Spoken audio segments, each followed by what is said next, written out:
Alright everybody, welcome on into Glaria Smite League Season 3. I am echoing back through, apologies that for everyone listening, but here we go. Season 3 Glaria Smite League, just built different versus Order of the Blight. I of course Judas Priestley casting for you today, and joining me is the ever-present, ever wonderful to listen to, Zats. Zats, how are you feeling this evening?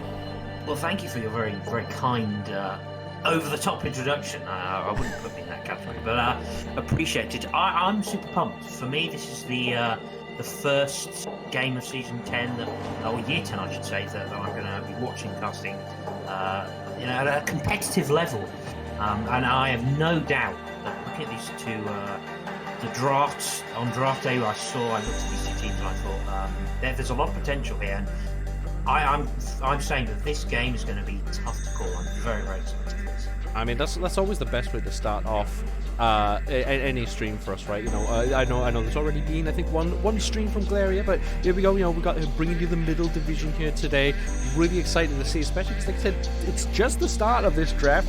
As much as these two teams might appear very strong on paper, we still don't really know how well they're going to gel. You know, it's not easy to adapt to an entirely new team, even less so when the other team is equally as strong as you. And, you know, this is when the pressure really comes through. Now, you do obviously get a chance to pick things back up as we do begin our picks and ban phase. I love this part. But so you want to get off to a good start pretty much every time.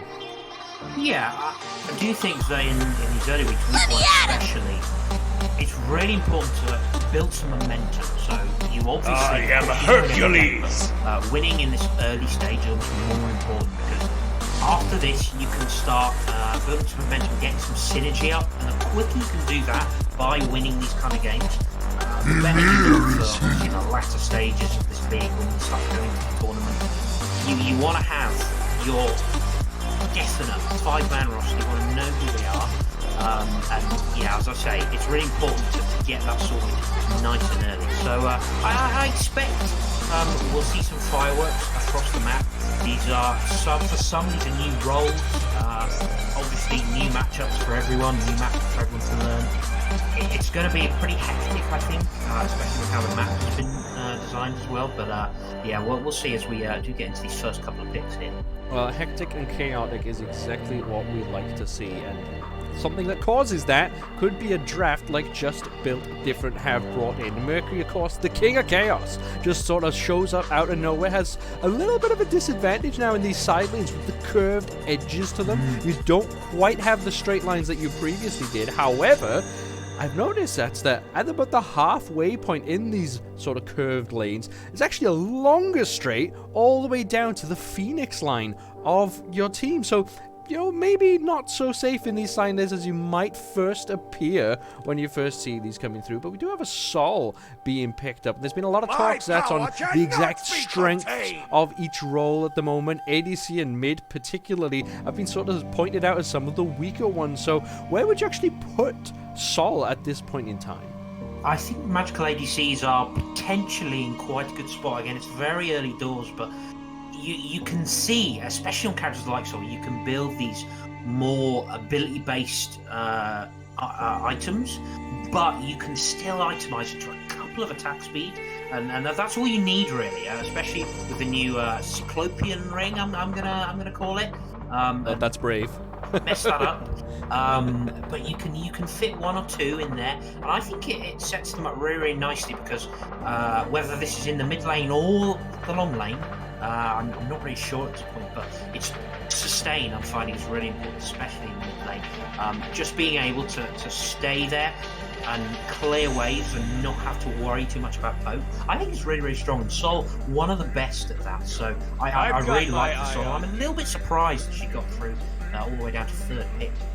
Yeah, I know. We can actually see Lucky on the side of Just Built Different pick this up. I think I've played against Lucky a few times and they've picked up this Sol. So that could mean that it is going in the ADC role, if they are indeed playing ADC. Like I said, we don't really know.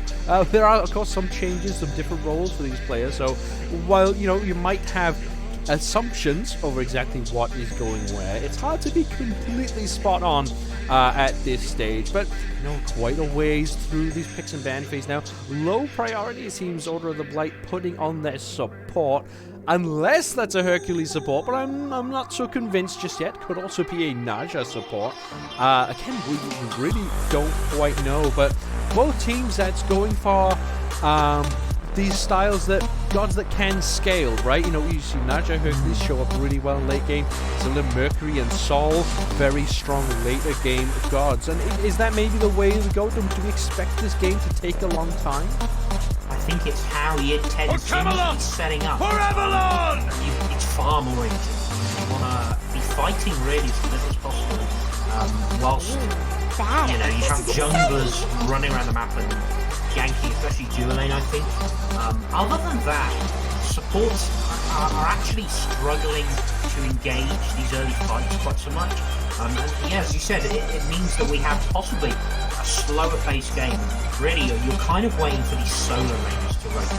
That's when the bigger scale fights start happening, because these solos right now, they're very, very tanky, but they're still slapping backliners for a lot of damage. And I think they are one of the big winners of this season, so that's kind of what we're looking at. Before that, I mean, Mercury's got good gank potential, same with Naja, but I would expect lots and lots of farm. Just clear those back RPs, get all their buffs, and very content, both teams, to wait until a little later on. All right, so a bit of a slow burn as we get into this first game. Of course, as we said, first game for these two teams in this draft league, where you do sort of have to feel yourselves out, feel your team out, but also feel out the other side. So we can expect some patience and some more tentative play. But both these drafts have come through now, Zats, and obviously, we don't really know. It is, of course, year 10. We don't know exactly how things are going to go. But is there a particular draft that, shines to you right now? Would you say we're fairly balanced? I think we're pretty balanced. I'm leaning more towards this just built different team. I think once you get to that team fighting stage, they have a little bit of everything. You have great objective control, you have great jungle fights, you have split push potential, lots of objective damage, good team fight ults. Although I don't know, I'm not sure you can out team fight sort of Ganesh, Hui, Merlin with the kind of zone control they have, but it's pretty tough to call across the board. But I am gonna slightly lean in favour of JBD's one.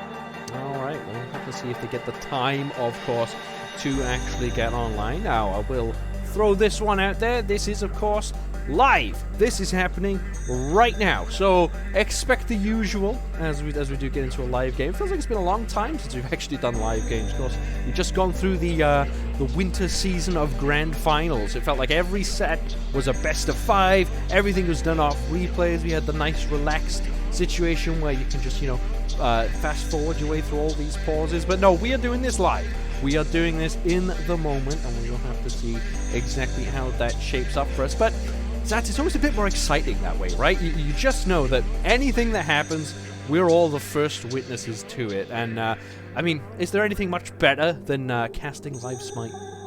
There really isn't. I just can't wait for all the combat pauses that are going to come through. It's going to be so exciting. You know what that does mean? We're going to get to talk a lot about all these new builds, all these new changes that are coming through. And that's really cool, because year 10 is very, very exciting. Whether you think your role benefited or not, and everyone has a view on this, myself included, but we get to talk about it a lot in this game, I have no doubt. As soon as we get into it, I'm pumped. Now, once we're ready to go, of course, we'll bring you the action. But yeah, there's tons of changes. Go through, of course, the new shards coming through, lots of new items, lots of new builds available to us. Do you think either of those are particularly important? Like the shape of the map seems to be what's on everyone's mind, right? In particular, the Gold Fury and Fire Giant kits are significantly different. It does change your approach probably in the biggest way ever.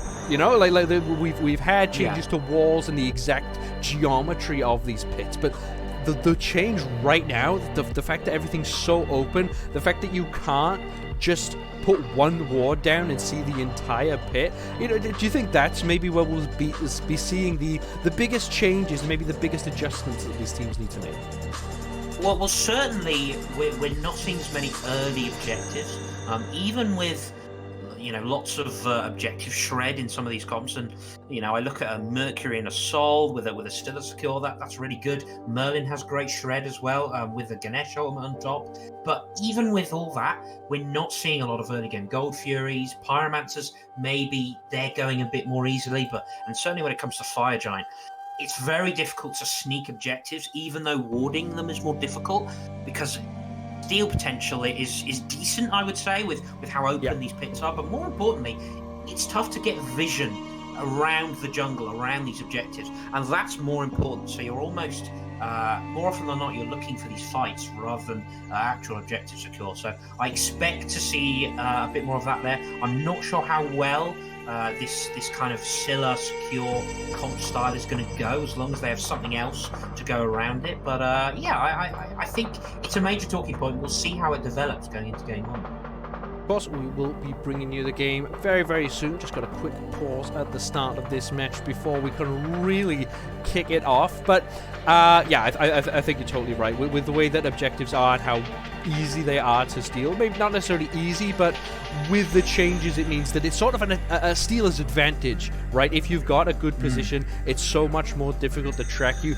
The usual spots aren't as effective anymore, but the new spots are completely unknown. You know, if you've maybe had a bit more practice than other teams at actually stealing these objectives away, you might just find yourselves in a bit of a better spot. But one thing I think is relevant as well is the actual size and shape of the new Titan rooms. You know, they're much more enclosed. There's been a lot said over the actual health bar of the Titan at present, and how it is seemingly much more easy to kill.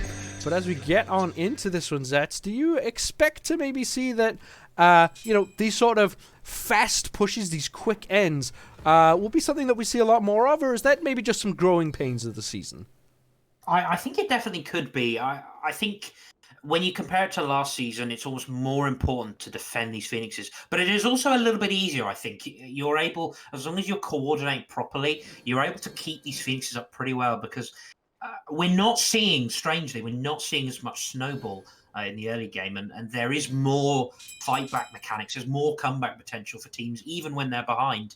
And that comes around these kind of defending these Phoenixes.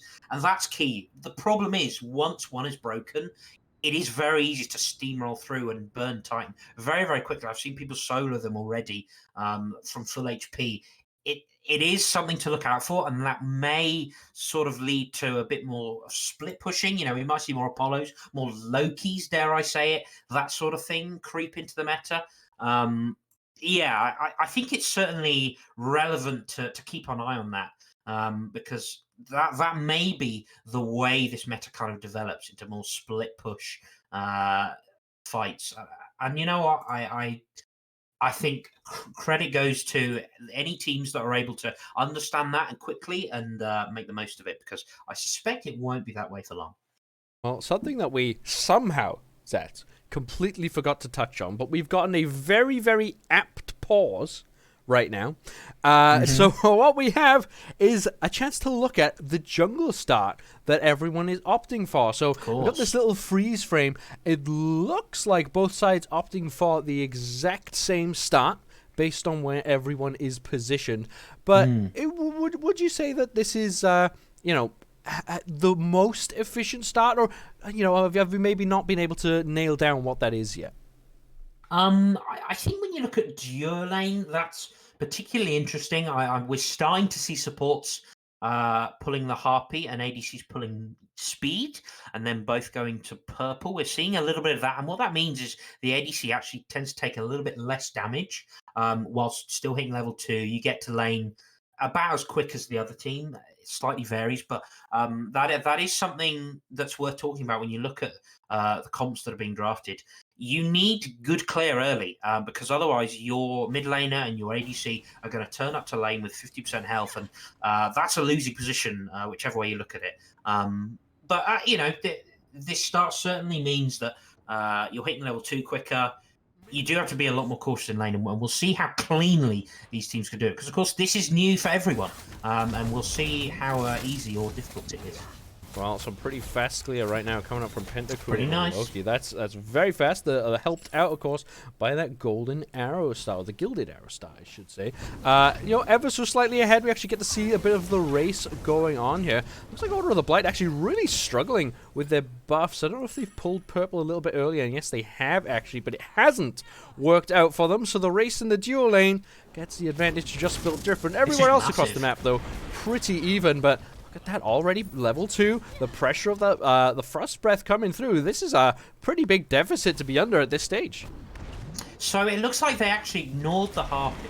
Although I thought they pulled it initially, but they obviously went for the purple-green pull instead. It's not done them too well, unfortunately. They're just a little bit too far away, I think, to make this star work. Plus, Hui level 1 is pretty poor unless you can hit a ricochet. And that's a bit more difficult now. 1, the walls are all different, and 2, these are moving targets, and you have to group them up so precisely in what is, to be fair, a very narrow jungle, but it gives you a massive disadvantage in this early game. And we're seeing JBD already have a ton of pressure because of this slight differential in duo star. Yeah, it's a lot of pressure, of course, but can they turn it into anything? That's one thing that is slightly different now, is there's not a lot of early farm on the map, because we do have this new camp spawning right now, but Big Man Jesus already here to take that away. Unless they're looking for a gank opportunity, we'll change their mind and just take the acceptable farm. But, they can't really turn this pressure into too much. However, once we did say earlier that, the late game is what Just Built Different are stronger at, so they will be looking for that. So actually having this, this advantage at this stage where you're not really in any trouble of dying means that you just get a lot of freedom. And, of course, the jungler for Order of the Blight, we won't see a lot of rotation from East before level 5 anyway. If they hit level 5 later, then Loki and Pentacruel, it could be a really, really tough later gank. And look at all this damage coming up onto Ace. That's so low already, have already lost 1 Bastion and are in trouble, or at risk at least, of losing 2 before 3 minutes. It's another great reason why Sol is such a good pick at the moment. You can hit both Bastions with your second ability and the wave if you time it properly. You can keep your passive stacked up. It's really, really nice to just have something to auto.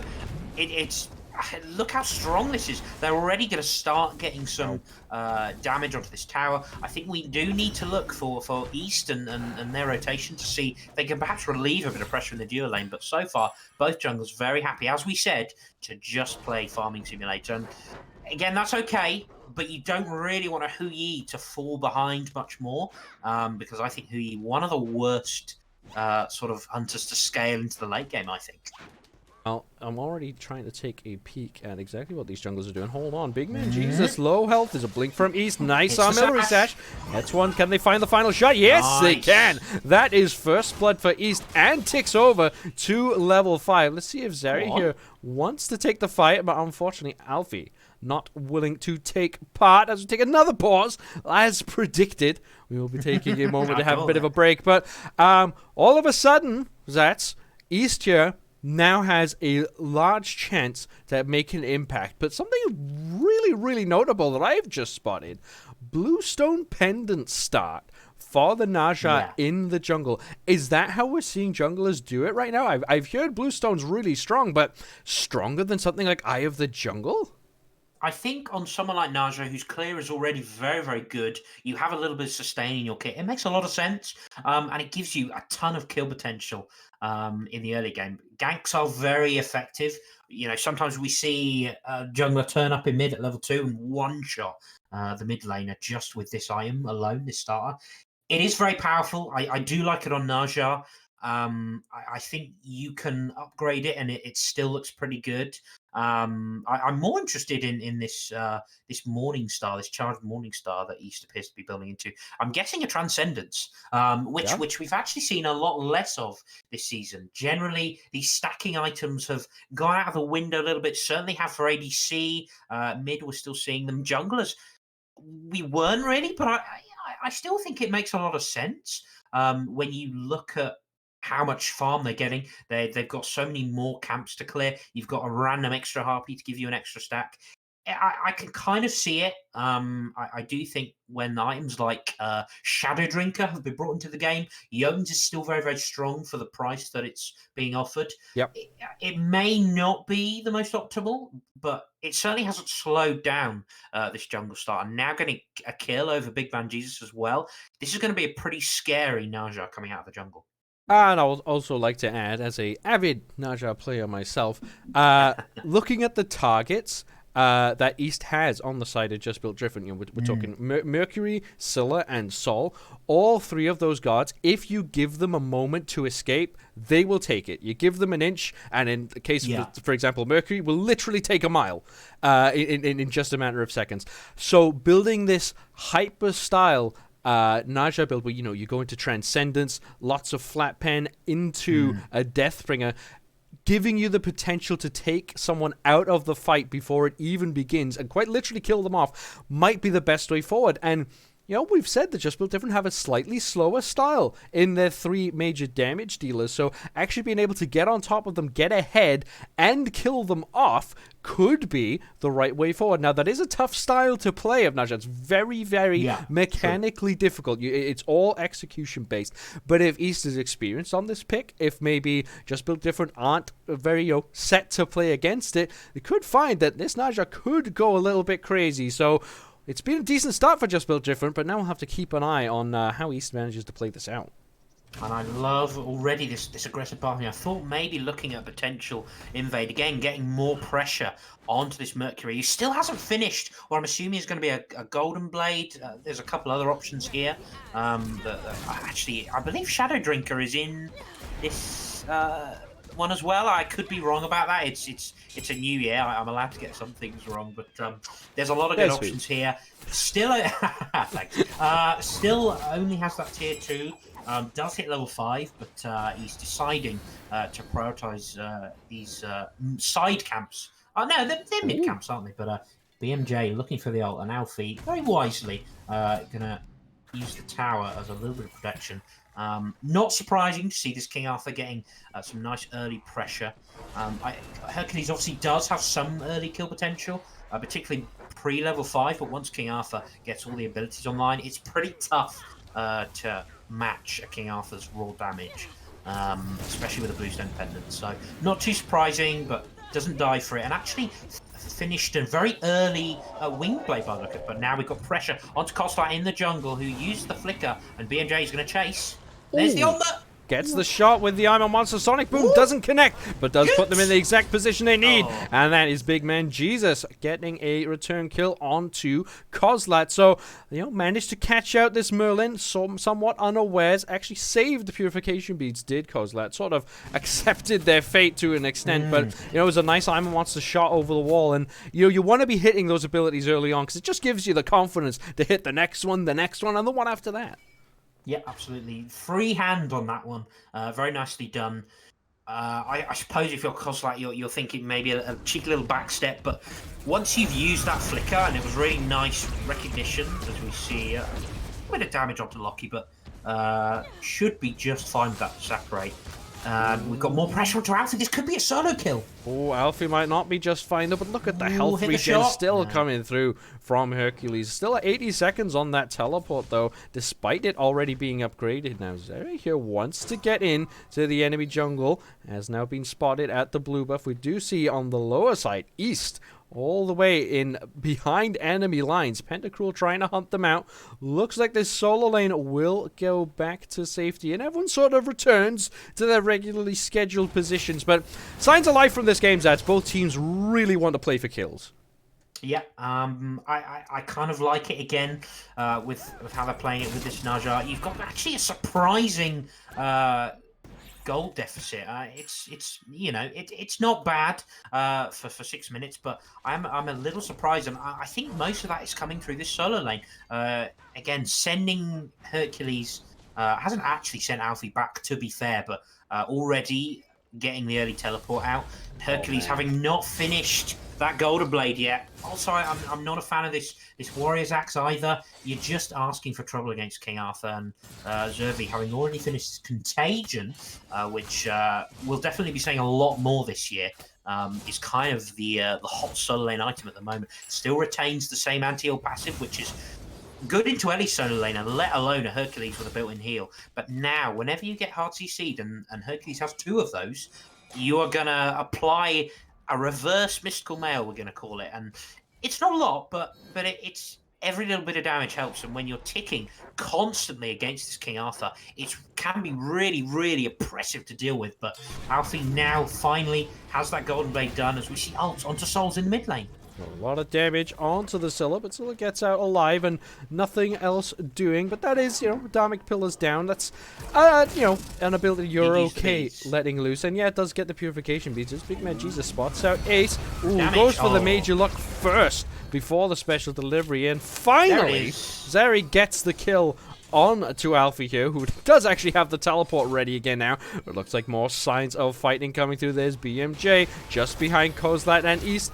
Only gets one with the Frostbite, does Pentacruel, but look at the CC chain and the damage. Souls takes out East right away. That's that very, very happy and healthy Naja taken off the map now.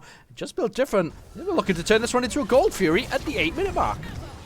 It's very, very early, but they don't have the Silverlock to secure this. They are going to take a lot of damage, and Ace-K can maybe do a lot here, but Silverlock, you can't outsecure a Scylla. Even at this early stage, only, 30 or so stacks on the book, does not matter. Silverlock just secures everything. Nothing available for Ace-K to really contest that with. It's a great call, and they kind of stack up a little bit too much in the jungle. And we talked about how the jungle and the geometry has changed.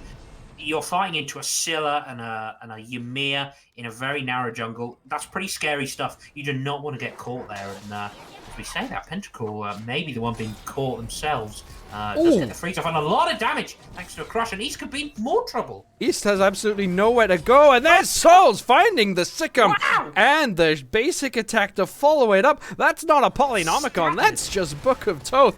These mid laners, I've heard a bit of whining coming out. But so far this game, Zats, mid laners looking pretty strong. In particular, Scylla played by Souls. I don't know what you're talking about. Mid laners are terrible, man. Jungler's just running them down. But yeah, I'm surprised the crush auto combo was enough. But I mean the root auto combo, I say. Another ultimate onto Alfie 01, really under the cosh in this solo lane. Not surprising at all. Yeah, it's been quite a fun start, but can I just say, at 10 minutes, 4-1 kills on the board. Look at the gold difference. It's enormous. It's absolutely huge for this stage of the game. I've not seen one like that, as we see it against Souls. Forced to beat down ultimate, but some nice peel. Wow. Flick it in. Kozlat with the flicker forward will finish off the kill as well. And that's the I'm a Monster down, so pretty good peel to start there from Pentacruel, but immediately turned on its head there by really aggressive play from Kozlat, right? And that's what you need. Your team is down 3k gold already, which is pretty massive for the pace of this game. It has not been particularly out of control. So all of a sudden you need to make a play. Someone needs to step up, and I mean, Kozlat did that. That's exactly what you need from your mid laner. Taking out a very, very high priority target, but Alfie takes another spill over on this solo lane. Really having a rough early game right now on this Hercules. I'm just not really surprised. I mentioned before this Warrior's Axe. You're not actually proccing it enough, especially against King Arthur, to make the use out of it. I think something like maybe Sigil with its slightly adjusted passive, I would have liked to see as Kozlat flickers his way out of there. I actually think Kozlat's been playing really, really well in actually keeping up with the Scylla, even before getting that return shut down onto Souls. Doing a really nice job of just sitting in mid, I think only the one death on the board, and just chilling out, taking those waves. And that's unfortunately that's a lot of what mid lane is at the moment. It's very, very passive. It's a lot of lane clear. You're not getting a lot of jungle camps, surprisingly. Junglers are clearing it too quickly. There's the reverse mystical mail we're talking about. Zerv fancies 1v3, but maybe a bit more than he can chew. Well, the backup has arrived. Here comes Pentacruel, but it walls off his teammate. That's a nice freeze though to follow up. And a monster comes through. Alfie takes so much damage and falls down before this fight can really continue on. East doesn't want to re-engage. Ordered Mess has to retreat, but East might get caught on the flank coming through from Big Man Jesus right into a wall. Right to the sky we go. But it is just a little bit of a lifeline for East, who's still locked in, gets killed off. Kozlak gets caught as well, has to burn the purification beads. Really good fight for Just Built Different, getting super duper aggressive. Hold on as Big Man Jesus stepped a touch too far. That is the Sonic Boom down. Kozlak flickers forward, wants to carry on this chase, but just can't find any more. That is a kill for Just Built Different. 2 kills, I should say, and this solo lane really getting out of control. Yeah, you just can't take that fight. It's a 3v1, and you just can't take that. I think probably did have that Gladiator shield online for that fight. I didn't check, but Alfie is in such a difficult position, and also we alluded to it earlier. You can't fight in the jungle when there are Ymir walls in play. It's just too potent. And we've seen so many good walls from Pentacruel already, just shutting down everything that Order of the Blight are trying to do. East just can't find any good targets. Kozlak, as soon as that flicker is down, is in a lot of trouble and has done well to stay out of the deaths column for the most part. But East and Alfie especially really, really struggling to have any kind of impact at all. And it is, as you also mentioned, there aren't really. It's tricky for East to get onto any of these targets. They're just a little bit too slippery, and you're not one-shotting anyone at this stage. You're certainly not with this build. And once you sash in, you're gonna die because there's gonna be a freeze and a wall coming in. There's gonna be a ton of damage from the Scylla that you kind of self-set up for the Scylla crushes, for the armor monsters. It's really, really tough as we see another wall coming through. More pressure in this duo side. They're gonna get a freeze onto East. Wow! East is dead just like that. They were posturing. I actually thought Order of the Blight had recognized the situation and retreated. I still feel like they did, but it just turns out that the damage coming through so high. I did actually want to touch on the build coming out from Big Man Jesus, that Shadow Drinker into the Rage, but already an Oni Fury being started up. Big Man Jesus gets super duper aggressive. Great wall, great zoning. There's the Dharmic Pillars, and Order of the Blight take it. They take it away. I think that was Kozlak with the steal that you were talking about. That potential is just too high at this stage, but they still want to get aggressive. I'm a Monster's charge! I'm a Monster is fired, and that will be another kill for Souls. It's still not worth it, though. Order of the Blight get the all-important Oni Fury. Now Ace takes a 1v1 against Loki, but hold on. That's a Sonic Boom again. Doesn't connect. And finally, Zats, Order of the Blight take a bit of a victory on the map. And the gold difference goes down just a little bit, and that's what they need. I in my heart, Ordered Mess stole that with the Dharmic Pillars. In reality, I think Ordered Mess still gets a lot of credit. Did so well to just draw the Ire away from Kozlak, who was just sneaking in around the back. And as we said, it's so easy to do that, and I think it was Kozlak with the steal. The half health onto East just from one ultimate. That's pretty scary. This King Arthur needs to be shut down. I'm not really sure they have the tools to deal with it. They're going to need to have a lot of setup and keep Zervi in place long enough for Kozlak to get a good stream of damage onto them. That's the only way this King Arthur's dying at this stage. Yeah, it will be certainly very tough, but the best times to find those opportunities are around these objectives now. A bit of a ward battle going on over this Pyromancer, which appears to be the next target. Both hunters, though, brawling it out on the left-hand side, have no interest whatsoever on making the big rotation over. But while we got a moment here, Zats, I think it's a time to touch on builds a bit more. And like I mentioned earlier, but you have the Shadow Drinker, new item built up by Big Man Jesus on this Mercury. Do you think it's reasonable to build that item early, despite possibly delaying the stacks coming through from Rage? Wow. Yeah, I do. I think it's cheap enough. I believe it's the same as Jotun's, maybe 50 gold difference. So I certainly like it, and that's lots of movement speed. It's kind of an an extra Blood Forge, as we see they burn down the Pyromancer with little fuss, and not really able to challenge these two frontliners of JBD at this point. But yeah, it's a very nice item, especially on Mercury, but on a lot of junglers, it kind of replaces Blood Forge. but you can get it nice and early. The passive works great on Mercury, and then he's gone into the Rage, and Rage, of course, getting a lot of extra power as well. So this item also getting significant buffs, and it kind of all lends itself perfectly to this Mercury and what you want to build, because these are all Mercury specific items. They can be built on other people, but Mercury especially loves all these items. And Big Man Jesus is going to be swinging whoever they're hitting, and especially now the 2-level lead in jungle, 3-level lead in solo lane. I just think, unfortunately, a lot of this is on Costa, who, to be fair, is farming very, very well. A lot of it is going to be on Costa finding a good target that's still long enough to get enough damage off. But this Merlin is certainly capable of it, so we'll see how that goes within the next 10 minutes or so.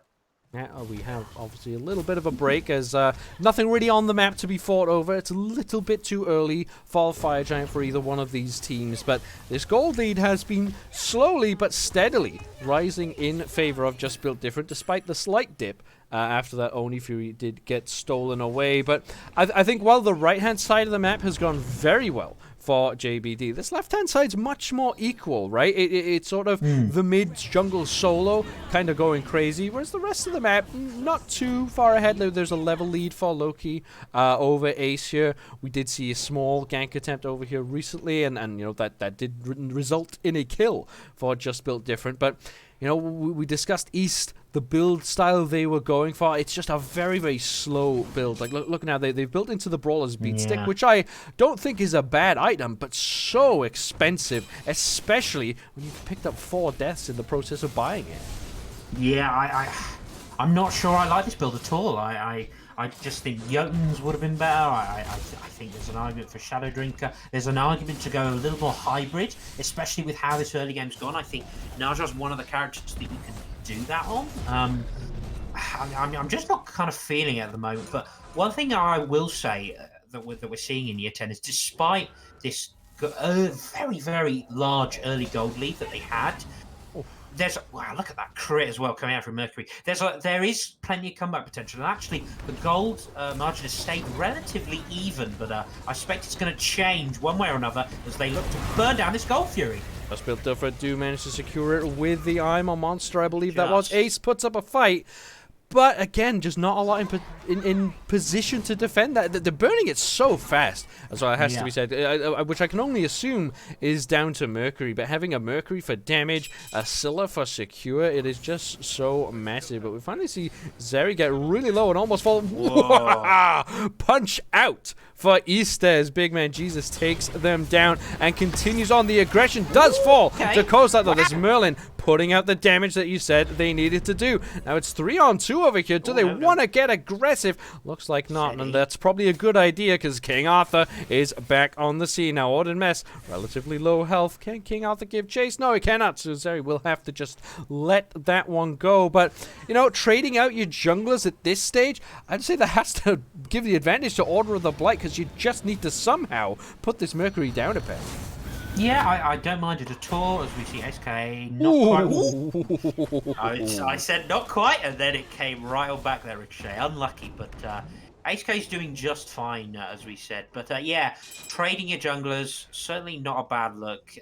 It feels like the gold lead's gone smaller, despite that Gold Fury. And that kind of says it all. And again, a lot of credit to Kozak. This Merlin is looking really, really nice. And I think the key for East now, at this stage of the game, just find a target to ult. That's all you need to do. If you're getting your ult off and dying for it, you're doing everything you can, because at this point, you're not doing enough damage.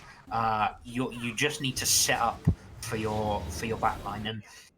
And the key to that is just getting your ult off before you die. East wasn't able to do that in the last fight, got caught napping at their back camps by Big Man Jesus. So we just need to see that, little bit of adjustment.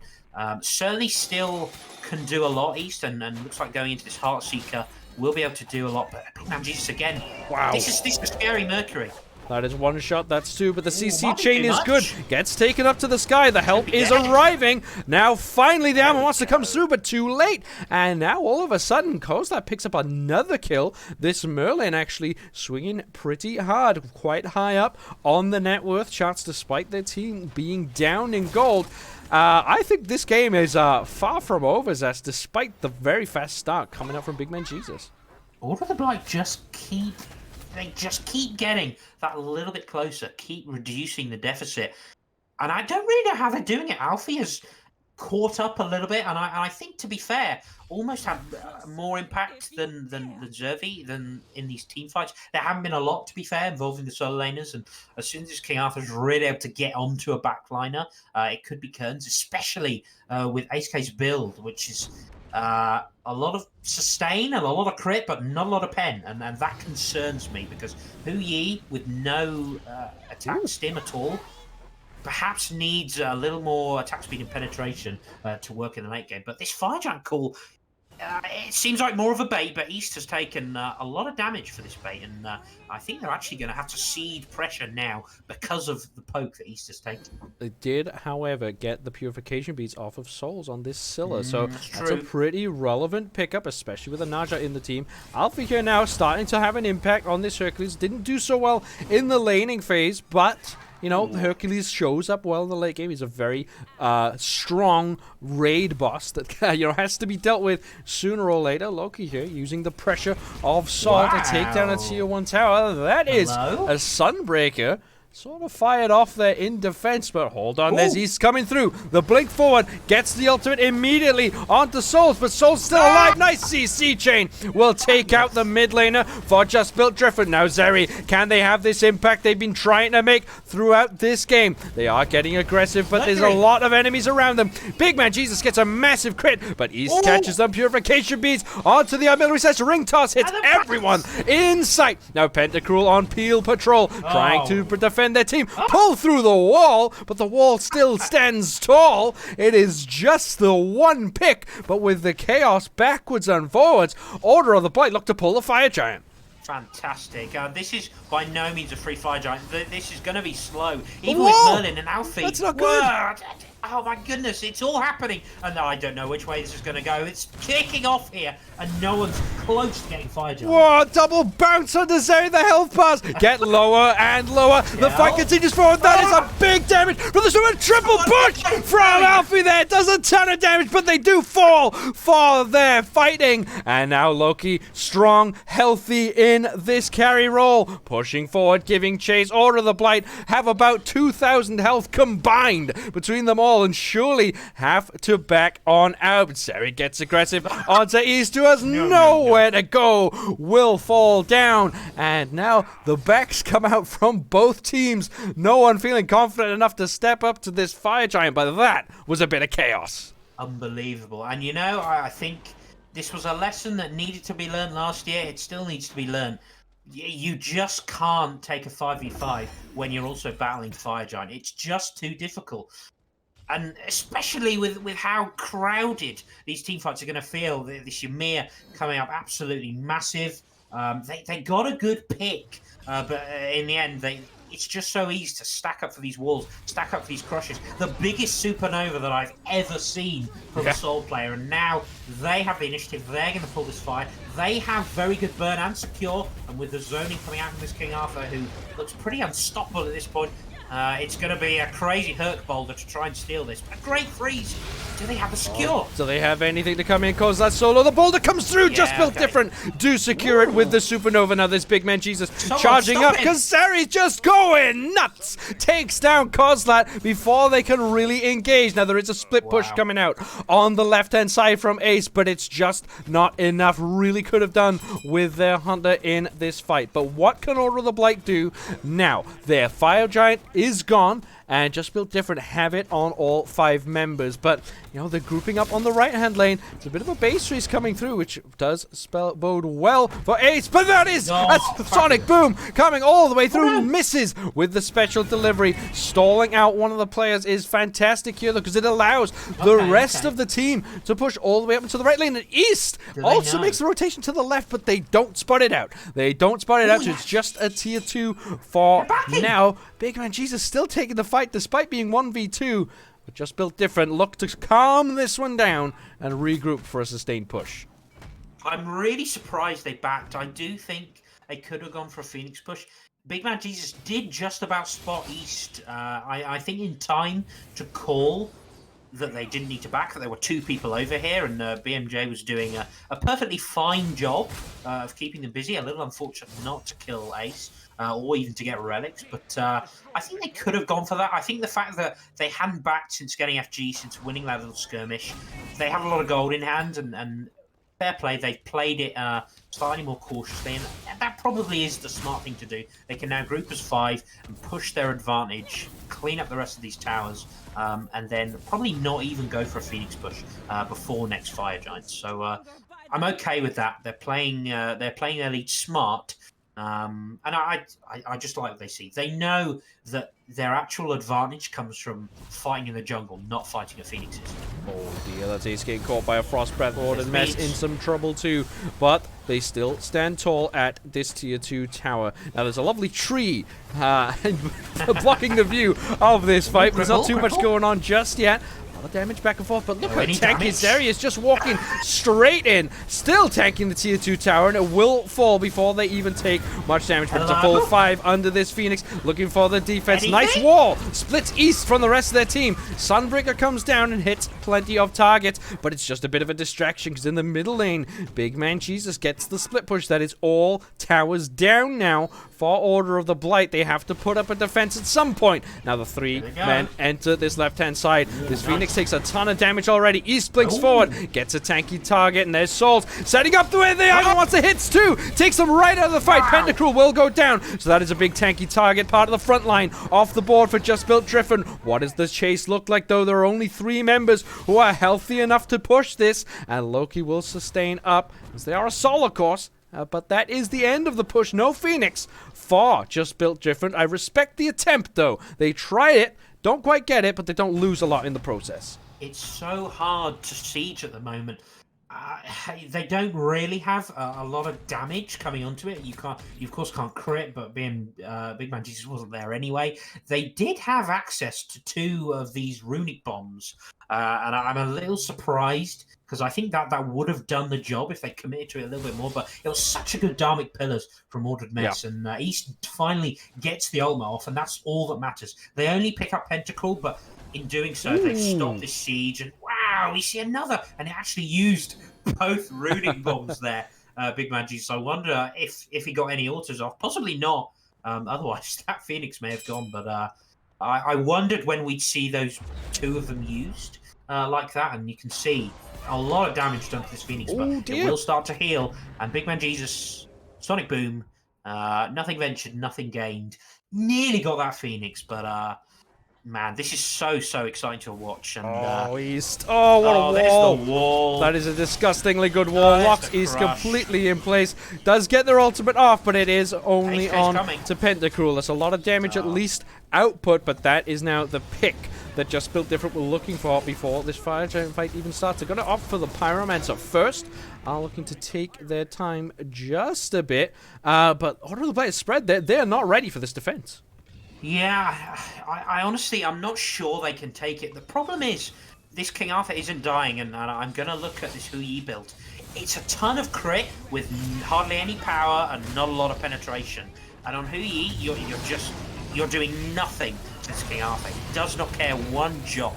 There's 2 ultimates used just to burn it nice and quickly. It's enhanced Fire Giant. That's going to help a lot, and I suspect they will push this left wave all the way down, and it will not be they'll not be able to put up much of a defense on how low that left Phoenix is looking. Plus they have another cheeky runic bomb in the hands of Souls this time, and I expect that to go down pretty easily, but it's whether Order of the Blight, they'll lose it, but it's whether they can get some kind of pick.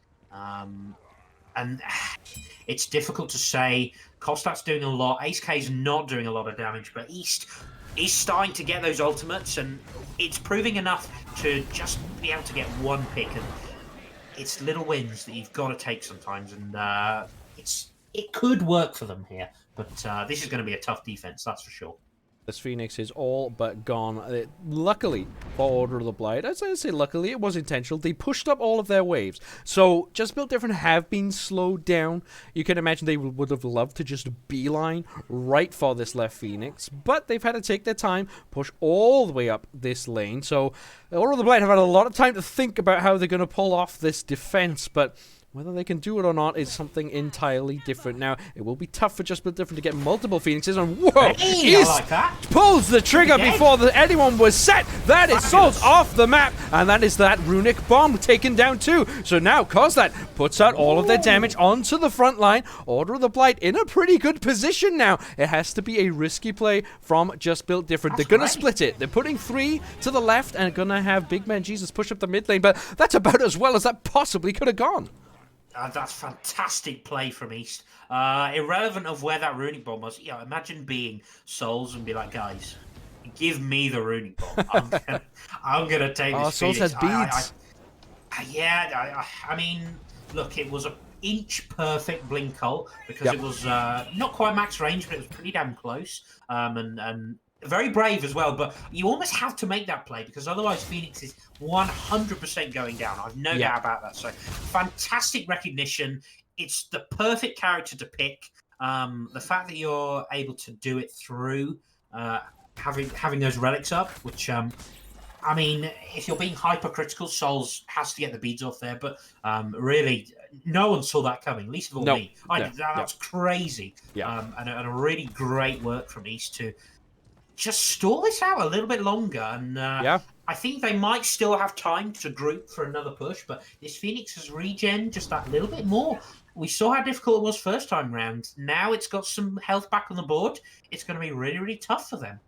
Look, the plays like that, like you said, it's what you have to do in a situation like this. Could that have been a blink missed ult and the end of the game? Yes. Possibly. But it wasn't. It wasn't that, and it does... Whoa, hold on. In the middle lane, we see Big Man Jesus going all the way through Kozlat with that Sonic Boom. Causes some chaos before the fight begins, but now to Just Built Different engage immediately. They are pretty much set with the 4 members they want to push with, but they can't take advantage of that attempt. Now, mid lane's still not pushed up, and Big Man Jesus in no rush to do it, so that does mean that this left side will be slow, will be a patient push, but that enhanced Fire Giant has almost expired. It's very, very close, so it's now or never for Just Built Different. Zeri goes in, Pentacle gets caught. Nice dynamic pillars. The Phoenix goes down already. Now the Sunbreaker does a lot of damage, but the retreat is even better. Any damage? And there's not a lot of damage coming up in these front line. They lose the 1 Phoenix to Order of the Blight. They're probably happy enough with it though. But that's something we have to get used to here. Fire Giant's still on Just Built Different because the timer has changed, and now it will be dropping off because the Fire Giant has respawned right on cue. The possibility for momentum is absolutely massive right now.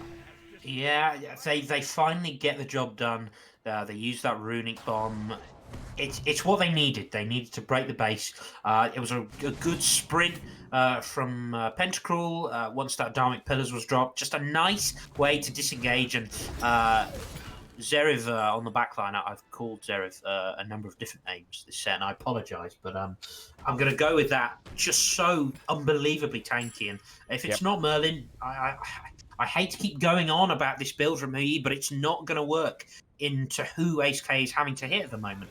So I just think this King Arthur, no deaths on the board, and that's not going to change until we see an adjustment. But look at the burn. They are here, and there is steal potential on this, but it's tough. Do they have anything? Alfie's there, throws out the boulder, or the right, take it away! They take off the enhanced Fire Giant, and that is now East dashing in, gets very low, there's Loki even lower, Ace K diving the back line, become the front line, take down Loki, that is the Sol off the map, a lot of damage, Zeri the tanky King Arthur finally goes down, and all of a sudden, it gets very, very bad now for Just Built Different. Alarm bell bells need to be ringing. Barreling down the mid lane are Order of the Blight, all 5 with Enhanced Fire Giant. That could be absolutely massive if they can run this one down. They killed both characters that had not died yet. They stole Fire Giant. I'm not sure who it was. It may well have been the Boulder. Incredible work. Pentacle with a nice wall to stall this one out a bit, and a good freeze as well. But this is going to fall down. He may have done enough to stall this this end pull though, and I don't think it looks likely because Soul's out of beads, and they are going to go for it. But they're looking for the end.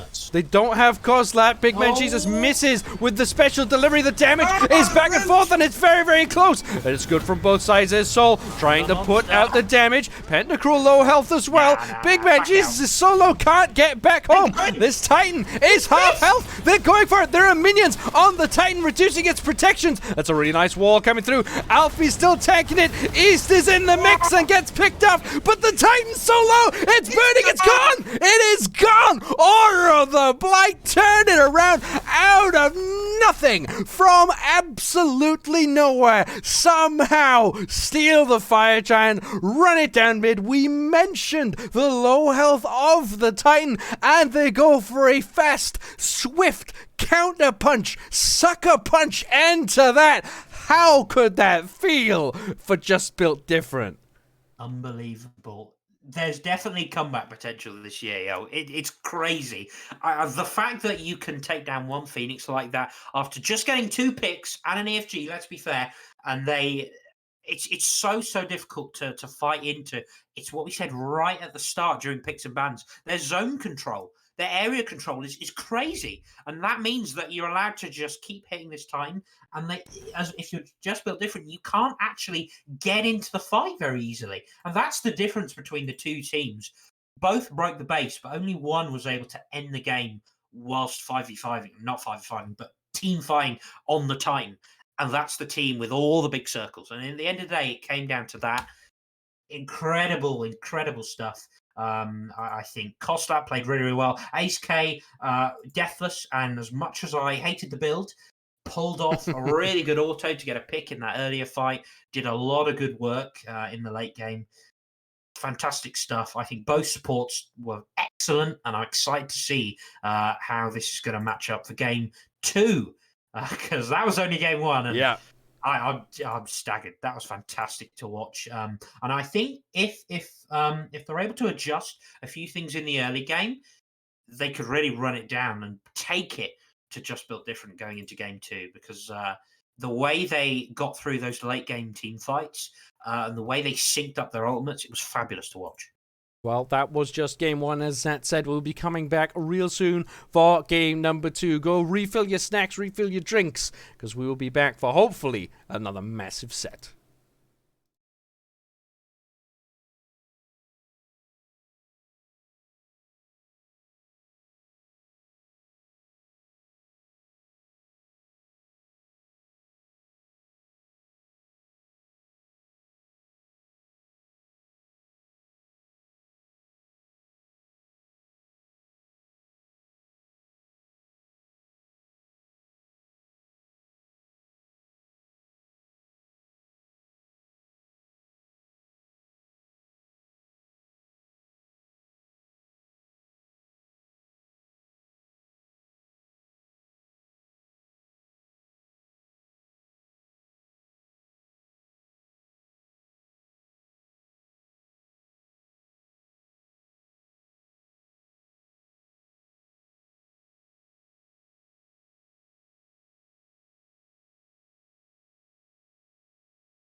Alright everybody, welcome back to Glorious Smite League Season 3, Middle Division, just built different versus Order of the Blight. My name is Judas Priestley, I'm joined today by Zats, and Zats, I think it is fair to say, Order of the Blight just got away with absolute robbery. Unbelievable stuff. Being consistently behind by that amount for most of the game. Fire Giants started opening up, but they just couldn't break the base. And all credit goes to Order of the Blight for the way they defended those Phoenixes masterfully. They got a couple of good steals on FG. They played to their comp in the late game actually really, really well, which is getting a pick onto a single target. And it all came down to these Naja rolls. One Naja roll was all it took to swing the fight in their favor, and unsurprisingly we see it banned away. Yep. And despite a rough early game, and I do think the build contributed to that, I don't think it did East any favors, but once you got to that late game, Naja was just too much of a threat, and I'm not surprised to see it out the window. Well, yeah, it came from a massive play, right? That blink ult on the left side, Phoenix. Crazy. It's something that, perfectly worded, crazy. It was absolutely crazy, but because it worked, it basically stripped away that entire enhanced Fire Giant. Now, Just Built Different did come back to take that Phoenix down, but that should have been their second Phoenix, you know? That should have been when they're looking to possibly pressure around Titan. They had all towers down for what felt like an age, so to actually not win that game, that was got to be cruel for Just Built Different. But one thing they can say is, look, 90% of the time we win that game. So let's run back what we did, take the Mercury in the jungle again, which was a fantastic start. Got a little bit overzealous at some times, but was still a really, really strong pick. So if you can take what was going well for you and just bring it to this game, just do it again, run it back, don't throw it this time. And I think Just Built Different will be just fine. But what adjustments would you say, Zat, do Order of the Blight have to make to, just to avoid that game getting out of control again? Because they were behind pretty much from the word go. Well, I love the Ymir ban. We've had two sort of reflex bans after that first game. I just think Ymir is crazy on this new map. So I like that adjustment. They've gone completely different now, going for this Hebo in this set. A lot of flex potential, I think, coming out of these top two. I think Set can be played in a large variety of roles at the moment, and Hebo as well has seen a lot of play in the jungle. And I think really dominating. I think it will suit East's playstyle a little bit more. It will help through the early game, and you're just able to farm up, to not worry about having to get those, big Naja ults off.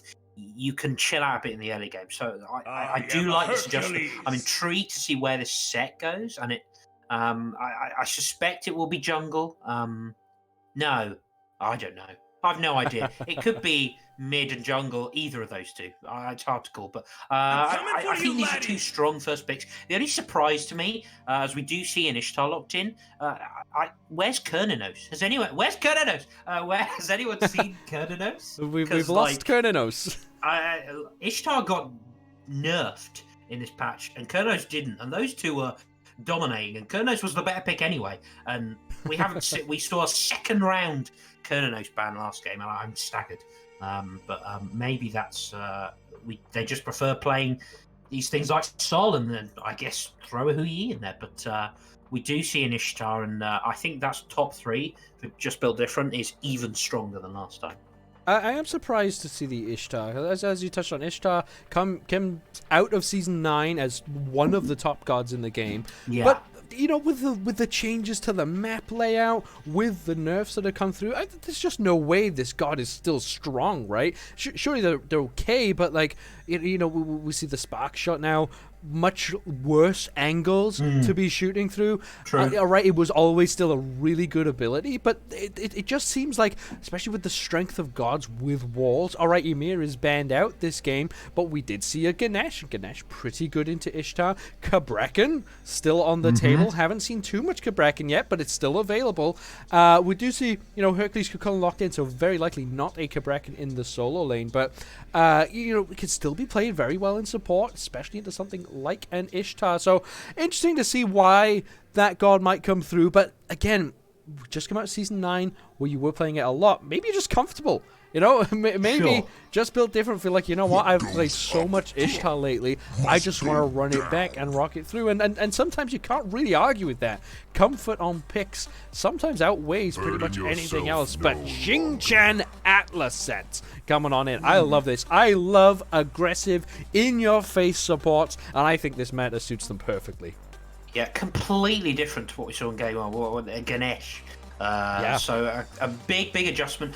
I think you're right. I think there's a lot to be said for these characters that can run a backliner and just kind of displace them, make them really uncomfortable, because as a mid laner you're like, get away from me, and you can't get away from them. And that lends itself, especially when you look at the junglers that are coming in. You've got, either a Heba or Set. It doesn't matter. You can just bait relics really nicely, bait key cooldowns, the escapes or whatever, and that just allows the rest of your team to follow them really well. And I would also say that peeling didn't seem as important that game for support, it's fair to say. There was less of a need for it in a weird way, despite the fact that frontliners weren't dying. The backliners were able to stay relatively safe, and I wonder if that's just more the characters they were playing. But it felt more important that the supports were engaging a lot of the time, and I think that these two supports are definitely going to help with that. So I like the adjustments. I think it makes a lot of sense. Well, I hope you like suspense, Zets, because we've had a game crash in the lobby, which means we have to wait quite some time to see how these two drafts will round out. But we're going to stick around and chat it out through it, because one thing I'm noticing specifically, Zets, for this Order of the Blight draft is they've gone for Xingqian, right?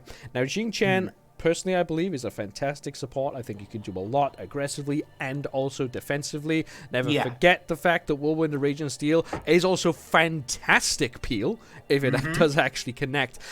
But that's exactly where my point is. If it connects. Now, there is not a lot, if anything, on the side of Order of the Blight that you're planning on using your purification beads for. So much to the point where you almost would consider not picking them up. Yes. Now, because you sort of have to pick them up because of the Xingqian, does that increase the value of this pick? Or maybe does it decrease it as, well, you're just going to have beads pretty much every time, but that's a relic they're always going to be saving. I think you're 100% right to point that out. I think you need something else to go with the Xingqian. I fully agree. Because otherwise you're getting your Whirlwind of Rage and Seal off, and you're getting beads so that you can Whirlwind of Rage and Steel again. I mean, I suppose it's a good setup if you can manage that and you have enough cooldown to make that worthwhile. But it also means, as if you're on Just Built Different, you think, well, yes, I've got beads for the Xingqian, but it also means I can use them more aggressively than I would normally be able to. Especially if you upgrade them early, you get the reduced cooldown beads. That's a really nice upgrade, and you can use those suddenly a lot more aggressively than what you'd usually be able to do. And I kind of think that's not a great look. You're almost better going off something that doesn't burn beads at all, because then you just don't go beads, and then suddenly you're playing against a backliner who doesn't have beads, which for every little slow and every little knock up absolutely matters. So I think they now need to look for they need a hunter, I'm guessing, unless it's set ADC, maybe like a Cupid or something like that, something with a really good team fight potential. I think Cupid is pretty damn good into some of these picks. Mercury doesn't care. Ishtar is meh. It's nice, but Fields of Love is always a valuable ult, whoever you're playing into. And we saw how important having zone control is, being able to just dominate the space around you, the space in the jungle. What better tool than Fields of Love to do that? I actually really like the option of a Cupid here, because of course, Hercules, Atlas, Ishtar, Mercury all have dashes that could be crippled out. So, that could potentially be a massive pick, and I wonder if that is the plan for Order of the Blight. Now, here's the thing, Seth. This is live. We are actually waiting for this lobby to come back. I wonder if Order of the Blight have listened to this and thought, know, Cupid was a fantastic choice. I don't know when these picks will actually go ahead. You know, tends to be where we'll find them just discuss stuff to the side. So you might have just given someone a fantastic idea.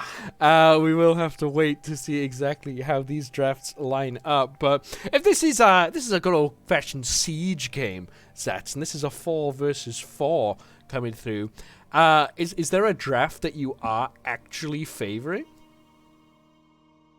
I think it's going to be really difficult for Lockie on this Ishtar to just live through Hebo, and I hope it's Hebo jungle. So I think Hebo jungle is far superior to Hebo mid at the moment.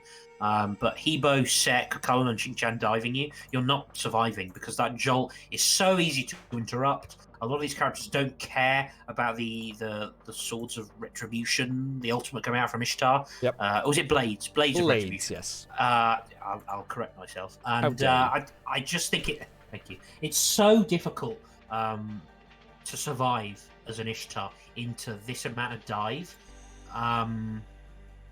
Again, I'm not gonna worry too much about what they look to last pick here. I don't want to give too much away of my excellent game knowledge to the other team, but a lot of it is gonna come down to, can you successfully either peel for this Ishtar, which is damn near impossible, or more importantly, can you draw focus away from this Ishtar, which is a lot easier when you think you've got a Mercury, you've got a Hercules, you've got Atlas, who can again is going to be great in these narrow, twisty jungle fights, being able to throw down and the big circles is going to be really, really powerful. So tough to call. We'll see when we eventually get to these final picks if they're going to change my views on this. Well, we are about to hit our final picks, and it is a Discordia being locked on in for Just Built Different. Okay. I wonder how you're exactly feeling about that. It's Jibalanke Hover for Order of the Blight. I'm not sure if this is the confirmed pick. In fact, it is, so they didn't steal our idea of going Cupid. Well, but Discordia Jibalanke come through the end sets. Do you like this draft now, or you made a bit of a remark at the Discordia? No. I like the Discordia. I hate the Shibalonke. I just think it does. I don't think it does anything here. I don't think it adds anything of any value whatsoever. I think you get out pressured in lane. Ishtar can keep up with you in the late game in terms of damage output, probably more so actually, because Ishtar is better at hitting tanks than X-Ball is. And I do like this Discordia pickup. I think the ability to poke over walls is really, really valuable. It's why Agni's a lot better. It's why Baba's a lot better. Discordia falls into that category. Poking is really, really strong. You're also very safe on this pick. I think it's really tough as long as you get a Divine Ruin for a set to dive you, because you just get an apple on your head, you get rooted, you're dead. I much prefer now, we've seen these final two picks locked in, I much prefer Just Built's Different draft by quite a long way now, because we alluded to it before. Do you have enough beads burners to make use of the Xingqiang ultimate? The answer is no, categorically no. Of course. I mean, Jibalanke, maybe once upon a time when there was a stun on Darkest of Nights that I'm pretty sure nobody ever used Purification Beads on, but at least it was something. If you were running away and you get exploited, you just pre-beads it. So that had something, but it doesn't even do that anymore. So I don't know. We'll see. I guess it's more being used for peel, and again that could certainly work. I've no doubt that could work. And I do like that. I think we're going to have the set mid. We're going to have the Hebo jungle, which is the right way to do it. Yeah, I'm a fan. Yeah, I think to give a little bit of devil's advocate here for the Jibalanke pick, we saw, especially at the end of the previous game, but in a lot of the jungle fights, that they were very chaotic, right? Very, off the cuff, just sort of reacting to what was going on. And the best way to give yourself an advantage on that is literally blind and deafen your opponents. Now, I know you might be saying, well, it doesn't deafen exactly. anyone who has ever played in a competitive game of Smite against the Xbalanque knows that as soon as that Darkest of Night triggers, everyone on your team says, I can't see. So you get 5 people simultaneously saying, can't see, while you've got God knows what facing up against you. Because like you said, the dive from Hebo, Set, Cucullin is gigantic. And if you can't see what's going on, you can't communicate what's going on, there's just damage coming into you. That could be a reason for this pickup to be great. God knows you might not even see the Whirlwind of Rage and Steel coming. You might not even know you're in it. Maybe you forget to beat it. That's about all I can give, but I think there are reasons to appreciate Xbalanque right now, but I think you gotta be right, Sets, that it just doesn't quite work in the composition. To be fair, you've almost convinced me. I think almost. There we go. In the context of, especially in this league, this is week 1. These are new teams that have not likely played together much before. Xbolol is a comm killer, and yes, in a late game team fight against, as you said, if it's absolutely mad that you can't see anything, and especially when you think, well, the jungle's so cluttered, we can't ward everywhere anymore, we need to keep an eye on this Hebo, who will almost certainly, I hope, will have Blink, and that's really scary for me. If you're able to use the Xbox ult, and East is able to find a way in and Blink ult someone, you've lost that fight 100%. So, in that regard, I think there is a lot of value in the Xbalanque. The problem is, after the fact, can you actually do any damage to people? I don't see that happening at all, especially when you think that ACEK's got to be hitting a Hercules now, who's arguably even more difficult to kill in the late game than a King Arthur is. It's going to be tough, but you've upped the stock of this Xbalanque pick just a little bit in the context of this draft.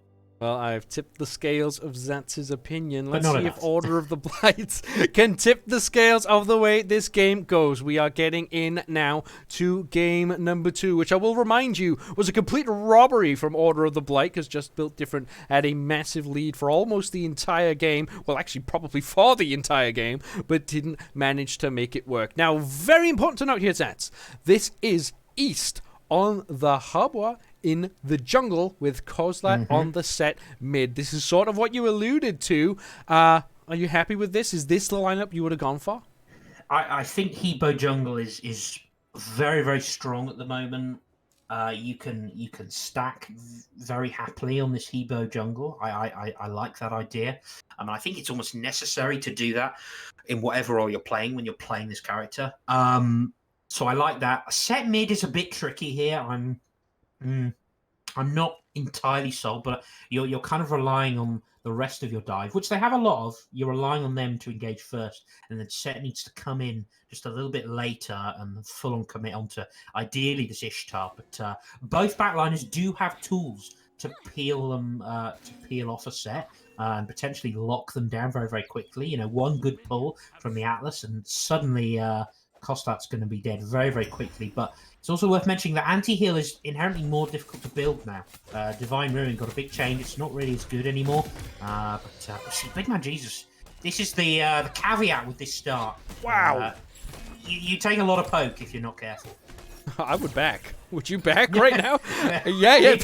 Big Man Jesus is thinking about it, but the health regen at this stage is relatively quick. Again, we are seeing, hold on, Ordered Mess having to use the shell, and that might not even be enough. We're still at the early stages of year 10, of course, but look at the damage that these camps are doing. They do hit level 2, have to go the very safe way to lane to Order of the Blight. I will say, Just Built Different maybe had a bit of a scuffed start here, but I mean, Order of the Blight managed to one-up them on that one. This has and always will be the power of the Ishtar. The level 1 clear is one of the best in the games for any ADC. And that is arguably even more relevant now because we've got these janky starts now. Big Man Jesus making the same rotations they did in game 1, but what a mess. Surely has to jump play. Well, Mess hasn't used it yet. They haven't used the second ability at all. There it is. There is that leap. Just about get away. So it's a very early gank, especially by Mercury's standards. But, you know, Big Man Jesus got off to a good start last time. Maybe wanting to repeat some of that success. And there's not a whole lot else to do, so you may as well show a bit of presence. Now, Soul's getting initiated on immediately. Look at the damage coming through from Coast. That Big Man Jesus, you're to clean up. But that's going to be happening to Souls all game long. Souls needs to play this Discordia so safe because, you know, you can start to bleed very quickly on a mid laner against a set. Yeah, as long as you don't give up an early kill, which is simple enough, as long as you're always aware of where that set is, and you always make sure that you're able to hit those strifes and just root cost that in place. That will generally be enough. Now, we saw this early dual lane gank from Big Man Jesus on the Mercury in game 1, and what it actually meant was that East, who didn't do that, actually got a little bit of a lead, hit level 5 first, and was able to kill off Big Man Jesus in the jungle. Now, it's a little bit more difficult on this Hebo compared to the Najab, but it is. I am intrigued to see whether East is going to, again, make the most of that, hit level 5, and maybe just use that ult advantage. Not necessarily in a 1v1, but just by providing pressure elsewhere, because that will naturally have put Big Man Jesus a little bit behind. Well, interesting to note for Order of the Blight's dual lane is that they had lost both their bastions by this point in the previous game, but Order of Mess gets lifted up, thrown into a lot of danger. Still doesn't have the jump available. It's a lot of damage coming out. Just in time. Big Man Jesus got the special delivery, but right on cue. Ordered Mass is able to leap away. So that's another attempted gank. Unsuccessful, but East and Coast that get the red buff invade. That's what you want to be seeing. That's a big take. No, no secure there coming out. It was close. Wasn't quite there. Nothing to get too hype about just yet. Hold on. Ace gets caught. That was weird. Was that beads coming out from... Yes, it was. That's purification beads down from Ace. And Big Man Jesus capitalizes on it. Dashing in again. The damage comes out, though. Ace gets first blood. Counter punch coming through. The shell is massive. Loki does manage to take down the kill. That's a bit of a scuffed gank there for Big Man Jesus. That's going to be really costly because East on the Hebo already level 5. I think that's real bad news for this Mercury. I understand that they just got the beads, the call was made, and I appreciate that. It's good comms if that's the case, but you've been hit 3 times already, and while you do finally get a kill onto the board from one of these ganks, you are going to be, I suspect, really quite far behind East now. The fact that you die and you know what, you are able to get a kill for Loki, which I really like, and it actually gives them a little bit of pressure in this dual lane. You get to hit level 5 with HK and Mess, but it's okay, I suppose, but it's not really the kind of character that you want to be making that play on. If you're someone a bit more setup oriented, then sure, but you know, this is a hyper carry you're playing. You don't want to fall too far behind on the Merc hyper carry. Well, speaking of hyper carries, that is one way to describe Xbalanque as well. We don't see a lot of this god, of course, but, you know, has the passive stacking up physical power based on the amount of damage you dish out. It only gets easier if you're dishing out more damage because you got fed an early first blood. So, you know, there are levels to this play, and, of course, Order of the Blight will be happy enough with the way that this dual lane has gone. Alright, they're under a little bit of pressure, but it's less than they were last game. And let me tell you, Huyi much worse than Xbalanque when you get to these late game stages. But we saw Ace actually have quite a big impact. So it's certainly not over here. It's looking pretty good for Order of the Blight. Have built up a pretty sizable lead like you were talking about. Look at the experience and gold off of equal kills. That's just a couple of jungle buff invades, and the solo lane now not quite going as in favor of just built different. Order of the Blight really sitting pretty. So first of all, we're saying that Hercules is just a trap, right? I mean, to be fair, Zeriv has gotten through this early laning phase as Hercules unscathed, already has the gold medal line. Costa has been pulled, but Peckerel fight into 2, but Souls is on the way, and decent strife. This is going to be a fight over a red buff. Red buff invaded as well. The skewer plus the water cannons there. It's just so much. How do you contest that much damage. There's just really not a lot on the board. And that's actually relevant. That's when we get to these late game objective fights. You discussed how stealing objectives is, you know, pretty easy to do, but Just Built Different previously had a Scylla to just give them all the secure they needed, but this time, much more in favor of Order of the Blight.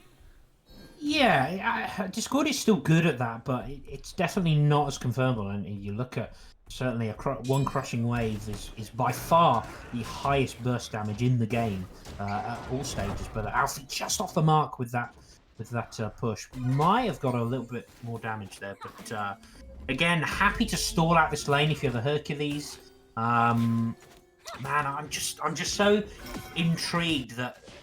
And staggered that this early game ganking for Big Man Jesus has clearly not worked out for me. And if they're not careful, this Hebo is going to get pretty damn big.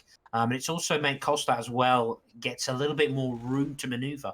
When you look at Souls, who has generally been pinned under tower, that's nothing to do with the Hebo. That's to do with the set in mid lane, who again has been put under very little pressure because Big Man Jesus has been focusing so much on this duo lane. Olin is still strapping out. Alfie actually takes the first Bastion here. Or takes both Bastions, actually, before anything else is contested. There's a what a spear coming through! But still the CC combo's not correct! But still Alfie lives and he gets on out! Wow, that is criminal from Just Built Different. A Gamma Ray burst attempted on the life of Alfie. But Alfie gets away pretty much unscathed. What a victory there for Alfie. Didn't have to do anything other than, I will have to say, a fantastic Spear of Mortal Pain on reaction. There was a little bit of ward coverage, so maybe saw that coming, but to react like that, absolutely fantastic. Top play. I wish I had reactions like that. That was crazy. Now, I think, yeah, there was a ward available, and I wonder if that just helped Alfie to know that was coming, but still, the reactions needed to avoid that sonic boom so perfectly. It just incredible. We see another red buff invade. This is Kostat still. He's going to go in, actually. Big Man Jesus takes a ton of damage. Kingsire is popped, but I'm not sure they're going to dive this tower, are they? Oh, looking for the fight. There is the World Rage and Steel finally coming through. Pentacruel going to take a lot of damage, but that's the apple spreading, and this damage should be enough. But East wants to keep fighting. East is relatively healthy, but Pentacruel is not. That is a crushing wave, picking up the kill. Still waiting around the corner is Kostat, catching Big Man Jesus. Look at the damage from the skewer. It looks like that will be that, but you cannot contend with this mid 3v3 coming out from Order of the Blight. They are so strong, and they just have full control over this red buff. It's such a potent 3v3, and we're seeing the value of the Xingqiang. Normally, I think you need to get Blink early on Xingqiang to really make it work in the early game, but I think even without it, Ordered Mess has been doing a sterling job of just baiting, having already baited out, the dashes or the Discordia jumps. You're able to get off a decent Whirlwind of Rage and Steel, set up for East, who dives pretty far to get a kill onto a support. But again, it's another missed dash from Big Man Jesus. That special delivery would have been huge, and maybe they get a return kill off of that. But it's hard to fight into Set, into Hebo, into Xingqiang. It just seems really potent at the moment. And again, they don't have the tools to deal with it. Discordia wants to get online a little bit later.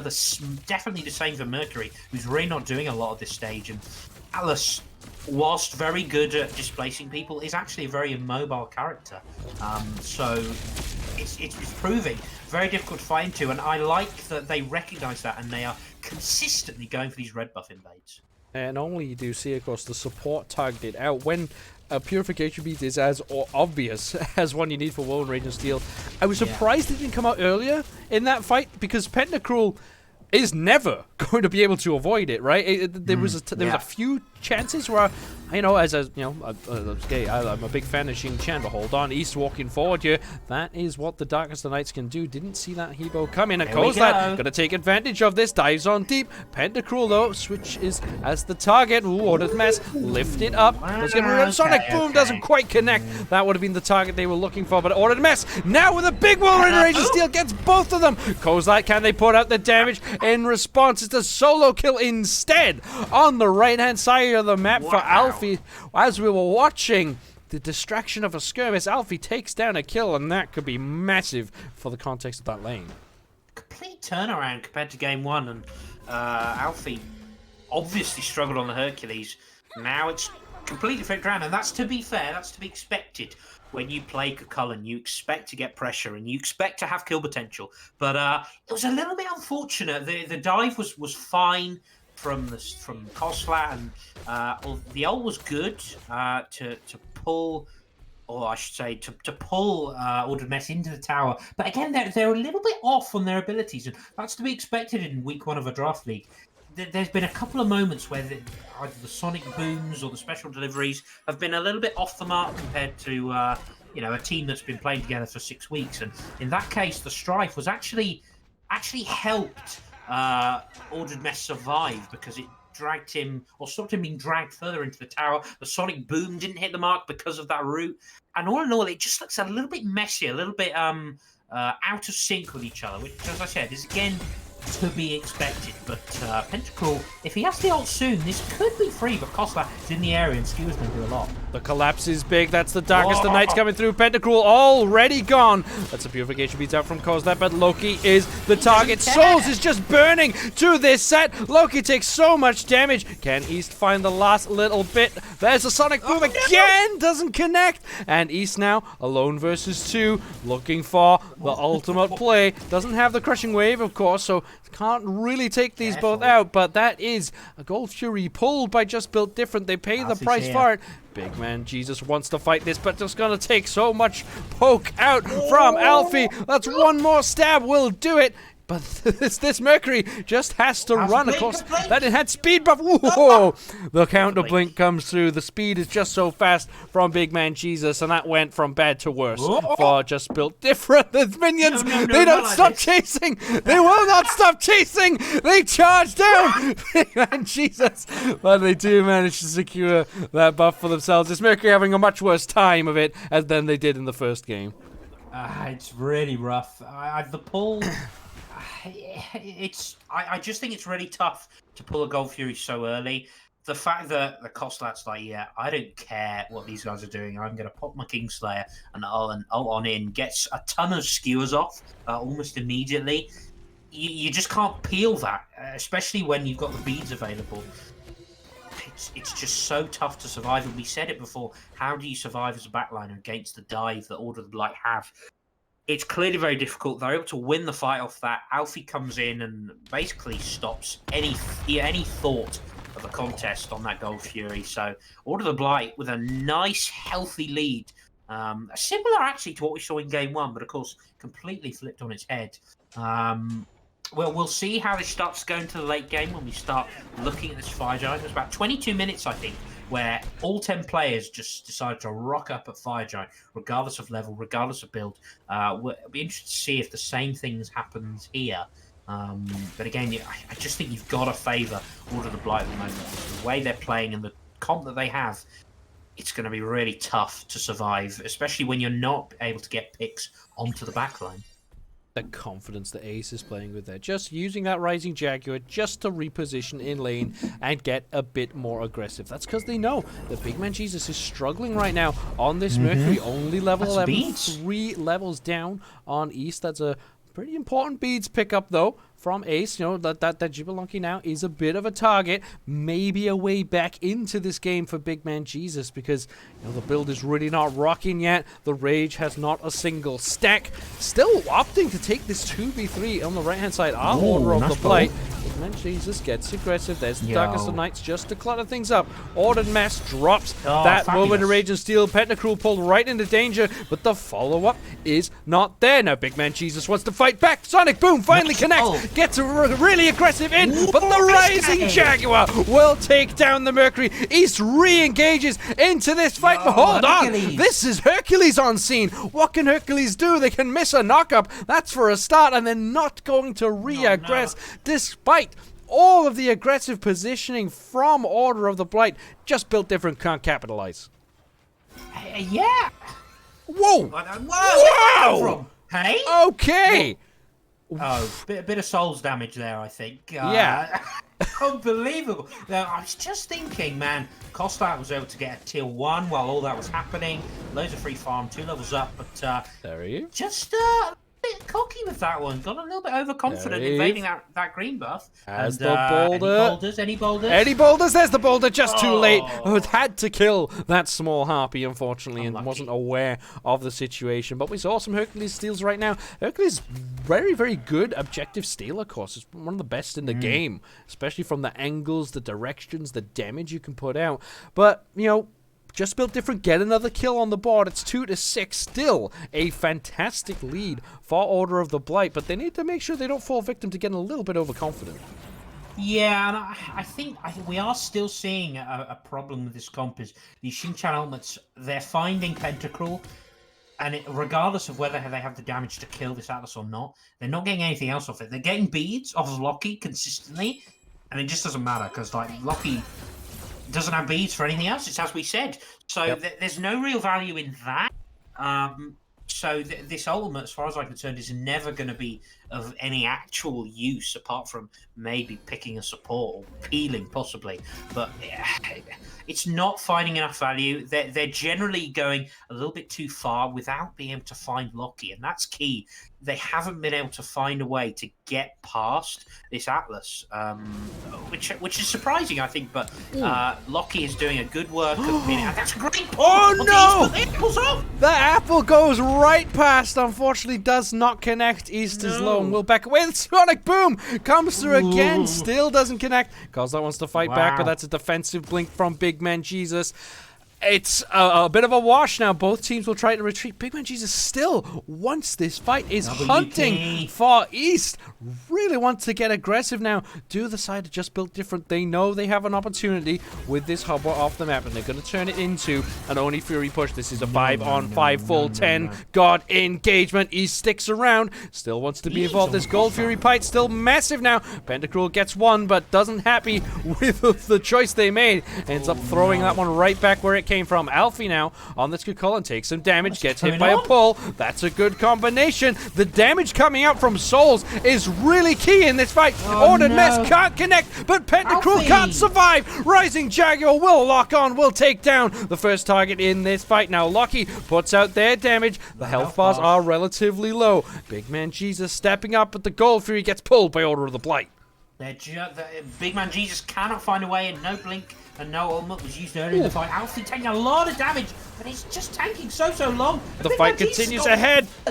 Big Man Jesus blown up at the start of this fight. Koslat going nuts on the backline. Can't find the targets they need though. Souls peels to themselves with the kill. Loki fires back. Loki does fall down. Triple kill for Ace on the Xbalanque. And now they're going to look to turn this into an objective because East is back. East is healthy. Oni Fury going to go down. And just built different. Eventually fall victim to Order of the Blight. It's so unfortunate, but great work, I think. No. He got it! Oh my god. And there is a steal from the Gamma Ray burst coming through from Pentacruel. I mean, that's one way to keep your team in it. You can't peel your 3 backliners. You could just steal the objective anyway. I can't. I'm staggered. There's no way it wasn't even in the circle. It was just the beam. That's ridiculous. I mean, Alfie had TP'd in. Full HP, just do a bit of zoning there. I mean, you've got no CC on the column, but I don't know. I'm not going to be critical about it because that was a hype steal. That was great to watch. It is still very much, they are very much on the back foot for Just Built Different. Loki finally fell in that fight. That was important. It's just a little bit too much, too hot to handle. Big Man Jesus really struggling to get onto anyone. I think Ace K is doing a top job of keeping safe while still pumping out a ton of damage. And other than that, just get more aggression. Later Retribution come out. Ace K, what? Crit. Solo kill. Wow. That is what a triple kill Crazy. does for Xbalanque. It has the Demon Blade online, Dominance online. Those numbers were absolutely massive. That's just taken a massive turn now for Just Built Different. They've suddenly realized, hold on, this Xbalanque cannot be left to fire off like this. We weren't so happy with the performance from Ace in the first game. Didn't really have a strong showing, but this time hitting so hard, now leading player damage chance, taking the lead away from Souls, hitting for like 400 damage a shot there, and you just can't sustain that in a fight. But now fighting around this Fire Giant pit, Ordered Mess diving in deep, looking for the all-important pull, because this is a fight they have without Ace on the side. Now that's 3 pull, gets 1 bead, no follow-up damage, it's just the frontliners being targeted out. Kozlak can't find an angle, East can't find the angle in. Going back to base is Ace, but this is a sketchy fight now for Order of the Blight, because they've got a lot of cooldowns off the board. Yeah, they kind of pulled Ordered Mess in for a free ultimate, and it's not going to work this time, Pentacrawl. But at least it's just a Pyromancer. You're not so sad about that. There's a Runic Bomb on the floor for someone to pick up as well. I just think the problem is your only target, if you're looking at Order of the Blight in their comp, your only target is Xbalanque, because everyone else is going to be diving your backline. So if you are lucky, if you are Souls, the problem is you've only got frontline to hit. And you just can't get close to Ace K. And caught the dash as well. Gonna fall. Oh man, that's really a bad pick to give up, but the Golden Apple of Discord will deal out a lot of return damage, but that's cheap pick there for Just Built Different to give away. Invading a red buff when you're so far behind. Alright, you're just searching for farm, but you're really gonna pay the price there. And all these new, these upcoming minutes is time the Order of the Blight really didn't need to be given. They're not looking to turn it immediately into a Fire Giant, but is that maybe the wrong call, Zeds? I am very surprised. I think there's no reason that you can't pull this. Any fight you take is going to be good. I think I think with the leads they have, the fact they killed Mercury as well, immediately that's like, yeah, go fire. This is free now. But we've seen that the steals are very much relevant. You've got a couple of options as well if you're Just Built Different for these steal potentials. And I do think Pentacrawl, despite being 0-3, is putting a really nice performance, not just for the objective steals, but these pulls in these tight choke points have been really impactful.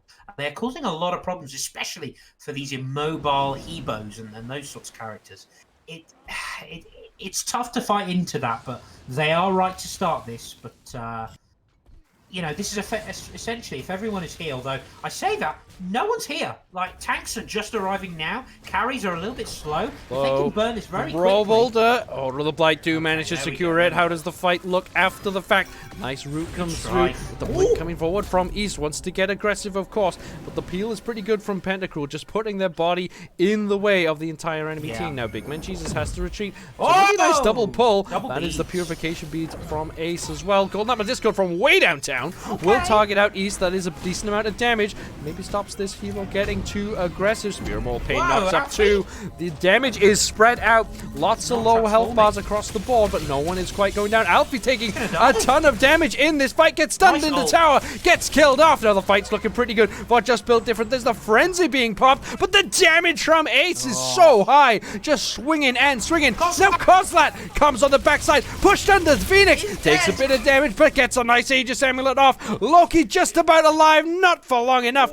Double kill for Ace now on the Xbalanque, thrown into the air. Triple kill again for Ace, and they live by taking down this tower. Souls now low health. Just Built Different need to be careful, because if they keep bleeding like this could be the end of the game. No minions, or not many minions, will mean that Order of the Blight will back away, but that was sketchy there. And Just Built Different at risk of losing. They're set 2-0. Which is staggering when you think, an hour ago, how dominant Just Built Different were playing through every lane. Ace K needs to be shut down. Do they have the tools to do it? No, they just don't. Hercules can tank for a little while, but Kozlak gets caught out. Look at the base damage. Oh, the back from the rebound, not quite. Unlucky. Not quite there from Zero. That would have been really nice. But yeah, like you were saying, they just need to somehow deal with Ace K, because he's just showing up at the end of these fights Only 2 or 3 shots, and that's it. That's all they need. And the Xbalanque hitting so hard. But I just don't know how they deal with it. How do they get to the Xbalanque? It doesn't really seem possible if Big Man Jesus can't start connecting with these sonic booms. Yeah, that's the problem. And the tragedy is, even if you connect the sonic boom, you cannot outtrade. Ace K will just deals more damage than you, has more levels than you, will crit more than you. It's almost impossible, I'd say, for Big Man Jesus to win that trade from 100%, and that's not even factoring in relics, which again, Ace K, I mean, it has gone shell this game.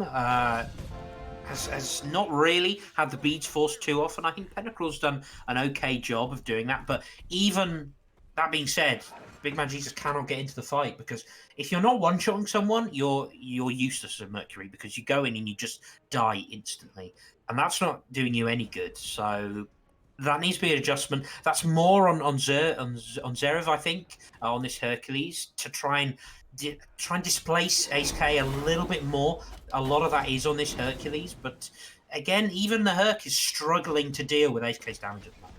Yeah, everyone is struggling to stay alive for more than 3 or 4 basic attacks, and that's all it really requires. Now, the defense has to be great under this Phoenix. You've mentioned previously it's very tough to siege and break the base, but they've already done it once. Yeah. Can they do it a second time? The defense is pretty good to start. Ace wants to get in, gets lifted to the sky, does get the Rising Jaguar off, but that is the Purification Beads down now for that Xbalanque. There could be some opportunities, and Big Man Jesus is hunting for it, but there is Ace K and Kozlat ready for when it comes. Now, this right side defense is still very important. Zverev dashes in. There's a Sonic Boom onto East. There's a Purification Beast out from the Hebo, and the damage is really good in response. Now, Kozlat diving deep onto the backline. Loki out before they can put out any damage at all. Ace K low, pushed under Phoenix. Look at the healing coming out from this Xbalanque. They blow them down, and that is it for the front line. Pentacruel has to retreat. Souls just about gets back to the fountain. Now the Phoenix is low. Ace K can't take it. Ace K's low health. Lots of low health buffs. What can Souls do? That's a strike over the wall. They don't quite find enough damage though, but Ace K will fall. Instead, Pentacruel putting out whatever they can. This Titan is low, but East is lower, as is Ordered Mess. Kozlat goes deep. Can't find the kill. The Titan again falling low. And the minions are there. Minions are trying to burn it, but not finding the last little bits that they need. Ordered Mess lifted up. That is going to be a 3rd kill for Just Built Different. They survive to fight another fight. What can they find off this, though? Too much. That was just too much for them to take. They took the Phoenix. Their health bars were just too low. You saw it and you thought, they're going to be stacked up for a big Discordia strike. Massive damage coming out from Solzy. I just think that's the wrong call. You just go a little bit too long. You lose your Fire Giant midway through that fight. You should have just spent your gold, and then 5 groups, get this in, and Fire Giant, which isn't even enhanced. And now you open the door for Just Built Different to get this, but this is in itself really, really risky. Pentacle's half already. Just Built Different do get the enhanced Fire Giant. Sorry, just the regular Fire Giant, but the fight continues on afterwards. Kozlat low health, can't get all of the damage, all that they need, but Loki will fall down to this set. Now, Big Man Jesus trying to give chase, can't find the damage that they need, and Alfie might even find a kill for themselves.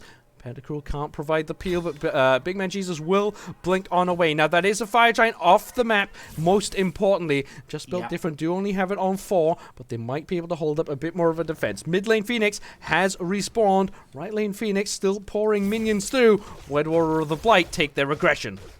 I think they can still have a go. Yeah, I think they're still okay, but they can feel a bit more confident in their defense. They're not too unhappy about losing that mid Phoenix. The fact is that whilst there's 5 of them up, it's really difficult for them to end.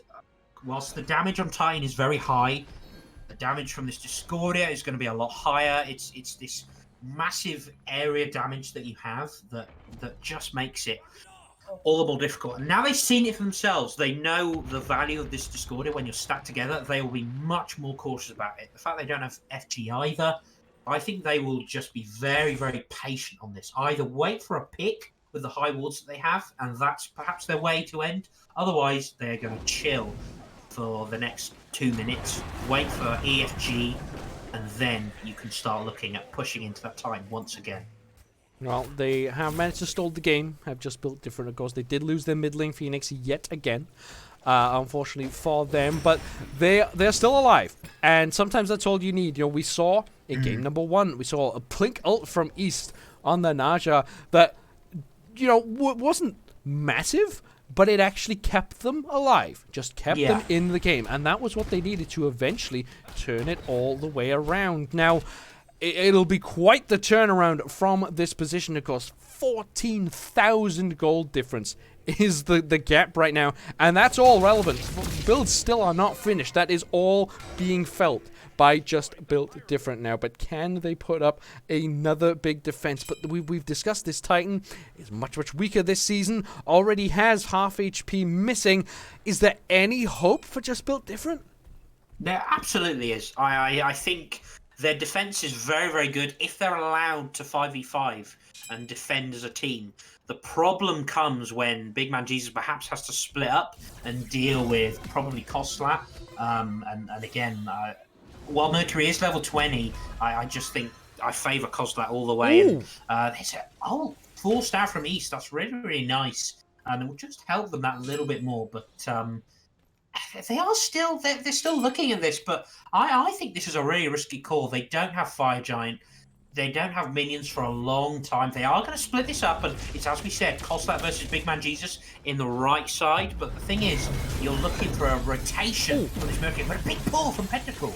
Big engagement. Lots of Phoenix relics. still full health. Right lane, there is a bit of a scrap going on between Big Man Jesus and Kostlat. Kostlat wins What this. can they do? Kostlat should Phoenix win is this, gone. especially with the fire minions. But on the left-hand side, this is where the engagement is really happening. Ace putting out tons of damage. Pentacruel down at the start of this fight. There's Orden Mess going in. Ace K does fall. So falling down is the major damage dealer. Ace gives chase to Loki. Really nice Aegis Amulet, but there's nowhere else for Loki to go, but they survive. Now the Titan under pressure from 2. They're trying to go for a bit of a backdoor, but they heal the Titan in the process. Now Zariev going forward. Soul still has a lot of damage to output. Left side Phoenix did survive this entire fight. East. Loki getting aggressive. There's East low health. Souls slams down this Hobwa. The right side Phoenix is alive. Left side Phoenix is alive. It looks like Order of the Blight have blown away the advantage they had.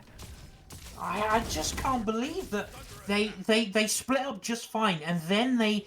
I mean, I don't know how they managed to get off such a lot of damage onto Ace K. It's a good Blaze of Retribution. We saw that Ordemes tried to just zone off Loki, but just doesn't care about the Xing-Chan at this stage. Just throw the ult out to immune it. You don't even... Well, you did actually lost the beads earlier there, but you just don't care about the Xing-Chan anymore, and able to pick up the kill onto Ace K. That was really important. They don't lose any Phoenixes, and the fact that they're gonna get this mid one back up, Titan's gonna start healing. It's by no means even, and they're not out of the woods yet, but this builds them a really nice platform to potentially defend this enhanced Fire Giant and defend their base. Well, they are ready to keep their base alive. There is one wave of fire minions in the mid lane. Order of the Blight, though, don't opt to just beeline it for this enhanced Fire Giant. They're going to wait. They're going to sit. I guess they just want to be more entertaining for us. They're going to give us a chance to see Just Built Different fight on in.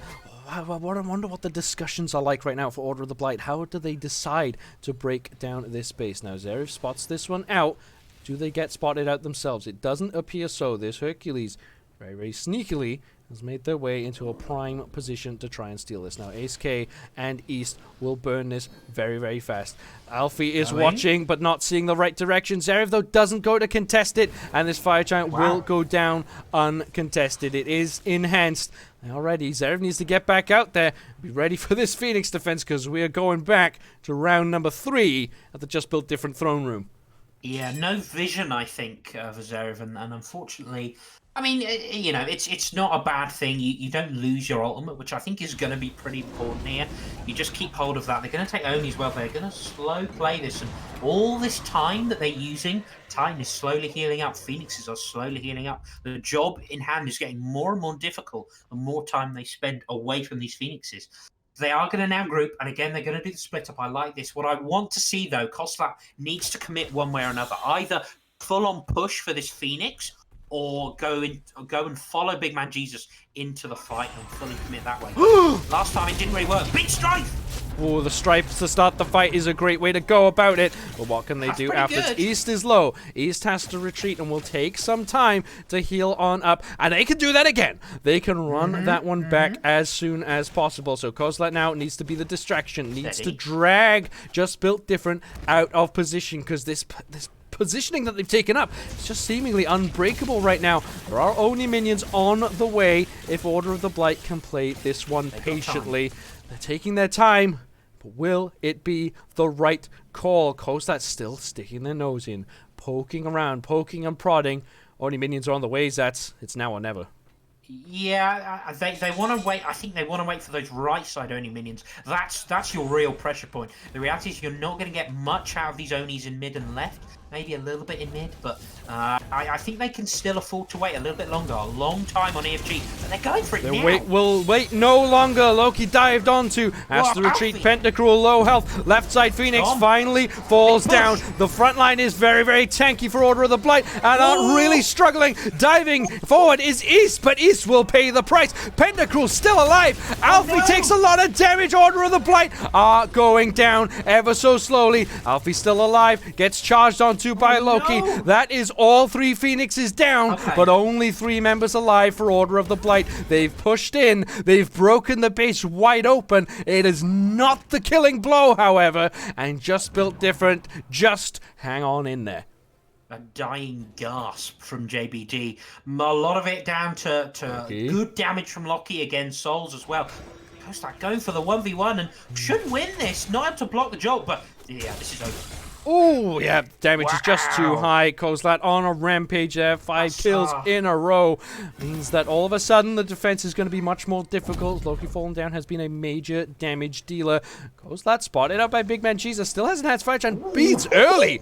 Drops that down. The nerves are racking up, Sats. These players are getting nervous. They are ready for this game. Neither side wants to lose it with how this situation has played out. Just Built Different are literally at death's door. They have nothing they can do to push out any further than just their very throne room.